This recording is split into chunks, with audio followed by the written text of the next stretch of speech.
നമസ്കാരം. സരസ്വതി അക്വ ഫാമിൻ്റെ അക്വപോണിക്സ് കൃഷിക്കാഴ്ചകളിലേക്ക് ഏവർക്കും സ്വാഗതം. നമ്മുടെ അക്വപോണിക്സ് യൂണിറ്റിൽ മീൻ കുഞ്ഞുങ്ങളെ നിക്ഷേപിച്ചിട്ട് ഇപ്പോൾ ഏകദേശം ഒരു മാസം അടുത്താവുന്നു. ജനുവരി 8-ാം തീയതിയാണ് കുഞ്ഞുങ്ങളെ നമ്മൾ ഈ കുളത്തിലേക്ക് ഇറക്കി വിട്ടത്. ഇന്നിപ്പോൾ ഈ വീഡിയോ എടുക്കുന്ന ദിവസം എന്ന് പറയുന്നത് ഫെബ്രുവരി 3-ാം തീയതിയാണ്. ഇതുവരെ നമ്മൾ പച്ചക്കറി തൈകളൊന്നും ഗ്രോ ബെഡിൽ നട്ടിട്ടില്ല.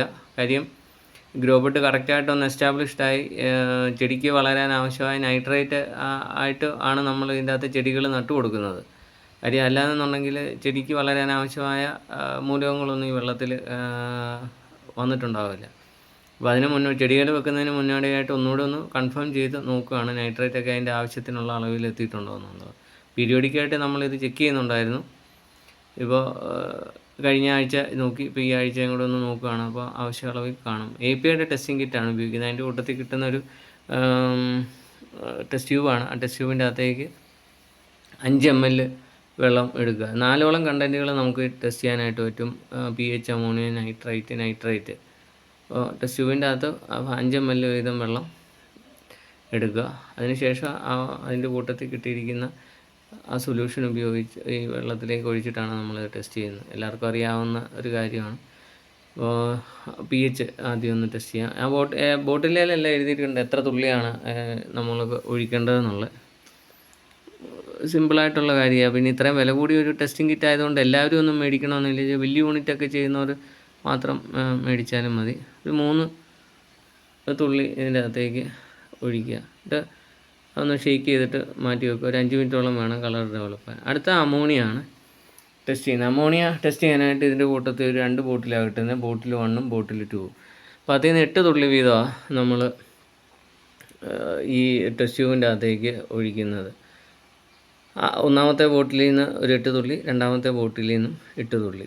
അപ്പോൾ പറഞ്ഞു വന്നത്, ചെറിയ യൂണിറ്റൊക്കെ ചെയ്യുന്നവർ ഇത്രയും വില കൂടി ടെസ്റ്റിംഗ് കിറ്റൊന്നും മേടിക്കേണ്ട. അടുത്ത ആരെങ്കിലും ബയോഫ്ലോക്കോ റാസോ അക്വപോണിക്സ് ഒക്കെ ചെയ്യുന്നുണ്ടെങ്കിൽ, വലിയ യൂണിറ്റൊക്കെ ചെയ്യുന്നുണ്ടെങ്കിൽ അവരുടെ അടുത്ത് കൊണ്ടുപോയി നമ്മുടെ വേണമെങ്കിൽ ഒന്ന് ടെസ്റ്റ് ചെയ്ത് നോക്കി നമുക്ക് ഉറപ്പ് വരുത്താം അതിനകത്ത് ഈ കണ്ടൻറ്റുകളൊക്കെ ഉണ്ട്. ഇല്ലെങ്കിൽ ഒരു മാസമൊക്കെ കഴിയുമ്പോൾ നമ്മൾ പതിയെ ചെടി വെച്ച് കൊടുക്കാം.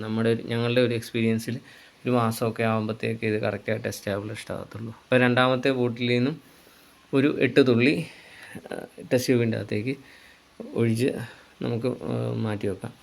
കാര്യം എല്ലാത്തിനും ഒരു 5 മിനിറ്റാണ് ഇതിൻ്റെ കളർ ഡെവലപ്പായി വരാനായിട്ടുള്ള ഒരു ടൈം.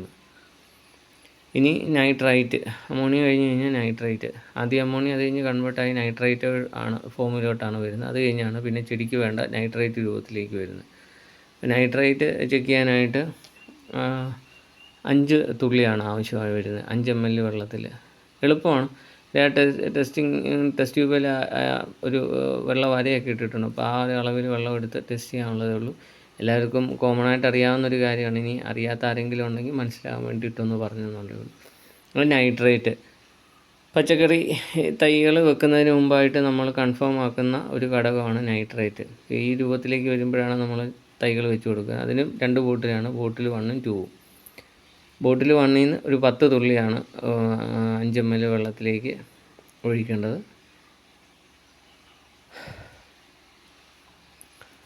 10 തുള്ളി. പിന്നെ ഇത്രയും വലിയ വില കൂടിയ ടെസ്റ്റിംഗ് കിറ്റ് ആയതുകൊണ്ട് നമുക്ക് വേണമെങ്കിൽ ഒരു 2.5 ml എടുത്തിട്ട് വേണമെങ്കിലും നമുക്ക് ടെസ്റ്റ് ചെയ്യാം. അപ്പോൾ ഈ 10 തുള്ളിക്ക് പകരം ഒരു 5 തുള്ളി ഒഴിച്ചാലും മതി. അപ്പോൾ ഈ ബോട്ടിലൊന്ന് രണ്ടാമത്തെ ബോട്ടിലിൻ്റെ അകത്തുനിന്ന് എടുക്കുന്നതിന് മുമ്പായിട്ട് ഒരു 30 സെക്കൻഡ് ആ ബോട്ടിലൊന്ന് ഷെയ്ക്ക് ചെയ്യണം. ഷെയ്ക്ക് ചെയ്തിട്ട് വേണം രണ്ടാമത്തെ ബോട്ടിലിൽ നിന്നുള്ള 10 തുള്ളി വെള്ളത്തിലേക്ക് ഒഴിച്ചു കൊടുക്കാനായിട്ട്. അതിനുശേഷം നമ്മൾ 1 മിനിറ്റോളം ഈ കണ്ടൻറ്റ് ഒഴിച്ച ടെസ്റ്റ് ട്യൂബ് നമ്മൾ ഷെയ്ക്ക് ചെയ്താലാണ് ഇതിൻ്റെ കളറ് ഡെവലപ്പായി വരത്തുള്ളൂ. ഇപ്പോൾ നൈട്രേറ്റ് ചെക്ക് ചെയ്യുമ്പോൾ ഈ ഒരു കാര്യം ശ്രദ്ധിച്ചില്ലെങ്കിൽ കറക്റ്റായിട്ട് കളർ ഡെവലപ്പായി വരത്തില്ല. ആ ബുക്ക്ലെറ്റിൻ്റെ അകത്ത്, അതിൻ്റെ കൂട്ടത്തിൽ കിട്ടുന്ന ബുക്ക്ലെറ്റിൽ ചെയ്ത്, ബാക്കി ഓൺലൈനൊന്നും പ്രശ്നമില്ല. ഈ നൈട്രേറ്റ് ചെക്ക് ചെയ്യുമ്പോൾ 1 മിനിറ്റോളം ഷെയ്ക്ക് ചെയ്യണം. 4 കണ്ടൻറ്റും നമ്മൾ ചെക്ക് ചെയ്ത് 5 മിനിറ്റോളമായി. ഇനി ഓരോന്നും എത്രത്തോളം അളവിൽ നമ്മുടെ മീൻ കുളത്തിൽ ഉണ്ട് എന്ന് നോക്കാം. അത് ഞങ്ങളുടെ കൃഷി അനുഭവങ്ങളാണ് നിങ്ങളുമായി പങ്കുവയ്ക്കുന്നത്. ഇതിന് എന്തെങ്കിലും പോരായ്മകളോ അല്ലെങ്കിൽ ഗുണങ്ങളോ ഉണ്ടെങ്കിൽ നിങ്ങൾക്കത് നേരിട്ട് കണ്ട് ബോധ്യപ്പെടാം. പോരായ്മകളുണ്ടെങ്കിൽ നിങ്ങൾക്ക് പരിഹരിച്ച് നിങ്ങളുടെ കൃഷിയെ കറക്റ്റാക്കാം. ഇനി ഞങ്ങളുടെ വീഡിയോയിൽ നിന്ന് എന്തെങ്കിലും പ്രയോജനം നിങ്ങൾക്ക് കിട്ടിയാൽ അതനുസരിച്ച് നിങ്ങളുടെ കൃഷിക്ക് കൂടുതൽ കാര്യക്ഷമമാക്കുകയും ചെയ്യാം. ഇപ്പോൾ നമ്മുടെ pH ഏകദേശം 6.6 ആണ് ഇപ്പോൾ കാണിക്കുന്നത്. കാര്യം നമ്മൾ ഈ കുളത്തിലെ വെള്ളമെന്ന് പറയുന്നത് മഴവെള്ളമാണ്, മഴമറയുടെ മുകളിൽ നിന്നുള്ള മഴവെള്ളമാണ് അത് കളക്ട് ചെയ്തിരിക്കുന്നത്. നോർമലി 7 pH വേണ്ടത്. ഇനി അഥവാ കുറവാണെങ്കിൽ നമുക്കത് മാറ്റി നോക്കാം, അത് റെഡിയാക്കാം. പിന്നെ അമോണിയ നോക്കാം. അമോണിയ 0 ആയിട്ടാണ് കാണിക്കുന്നത്. 0.25ലും കുറവാണ്. ഒരു യെല്ലോ കളറാണ് കാണിക്കുന്നത്. ക്യാമറയിൽ എത്രത്തോളം നമുക്ക് നേരിട്ട് നോക്കുമ്പോൾ കറക്റ്റ് യെല്ലോ കളറാണ്. അപ്പോൾ അമോണിയയെ കൺവേർട്ട് ചെയ്യുന്ന ബാക്ടീരിയ നന്നായിട്ട് ഇതിൻ്റെ അകത്ത് ആക്ടിവേഷൻ ആയിട്ടുണ്ട്. അപ്പോൾ അത് കൺവേർട്ട് ചെയ്ത് നൈട്രൈറ്റ് രൂപത്തിലേക്ക് അത് മാറ്റിയിട്ടുണ്ട്. അപ്പോൾ അത് കാരണം അമോണിയ 0 ആണ്. എന്നാൽ നൈട്രൈറ്റിനെ കൺവേർട്ട് ചെയ്യുന്ന ബാക്ടീരിയ പൂർണ്ണ തോതിൽ ഇതിൻ്റെ അകത്ത് ആയിട്ടില്ല. കാര്യം 1 മാസം ആകുന്നതേ ഉള്ളൂ. മുൻപ് സൂചിപ്പിച്ചതുപോലെ ഏകദേശം ഒരു 45 ദിവസത്തോളം വേണം. എന്നിട്ടാണ് ചെടിക്ക് വളരുന്നതിനാവശ്യമായ നൈട്രൈറ്റ് രൂപത്തിലേക്ക് ബാക്ടീരിയ അതിനെ കൺവേർട്ട് ചെയ്യുന്നത്. ഇപ്പോൾ നോക്കുമ്പോൾ നിങ്ങൾക്ക് വീഡിയോയിൽ കാണാം 1 ppm അടുത്ത് നൈട്രൈറ്റ് ഇതിൻ്റെ അകത്ത് ഉണ്ട്. അപ്പോൾ കറക്റ്റായിട്ട് ഗ്രോബട്ടൊക്കെ എസ്റ്റാബ്ലിഷ്ഡ് ആയിട്ട് വന്നു കഴിഞ്ഞാൽ 0 നിലവാരത്തിലേക്ക്, ഇപ്പോൾ അമോണിയ കണ്ട പോലെ 0യിലേക്ക് എത്തും.